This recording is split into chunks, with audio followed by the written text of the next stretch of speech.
here we're going to look at our SK M1 bracket. Now what this is a multi-size Namur mounting bracket. Now what does that mean? So I've got an actuator here. On the top of the actuator, this is just a pneumatic actuator, as if you were going to put it on a ball or butterfly valve. Now quite often you want to mount a limit switch box on the top. So you see these 4 holes here, we call that a Namur mounting. A Namur is just a standard. The problem with this is as the actuators get bigger, the standard changes. So quite often when you want to mount a limit switch box on an actuator, you're not entirely sure what the Namur mounting standard on the top would be.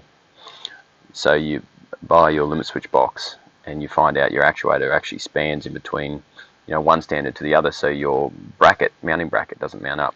Now this bracket that we've come up here solves that problem. So you see on this small actuator here, it would fit. Obviously if you're mounting your limit switch box on the top, this visual indicator will come up so you can mount with the female drive there on your spline. But you see that fits over the mounting there. Now you would obviously fix your fixings in there and likewise into the bottom of your limit switch box. But if we have a look at this bigger actuator we've got up here, you can see the change in the bracket. We've put these feet facing out now so they make the mounting holes, and we've increased the height so you can mount your limit switch box on there. We'll just go back and have a look at the other one in its compact form to help you see it better.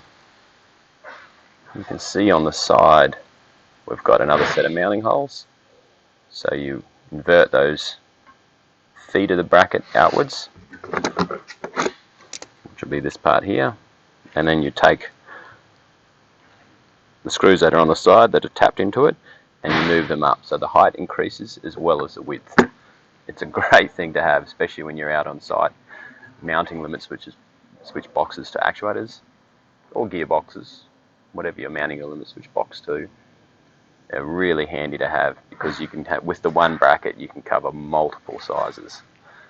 There may be sizes bigger than this on the very, very large actuators. Again, in cases like that you'll have to go to a custom bracket, but this one will get you out of a lot of trouble and really handy to have if you don't know what size you've got.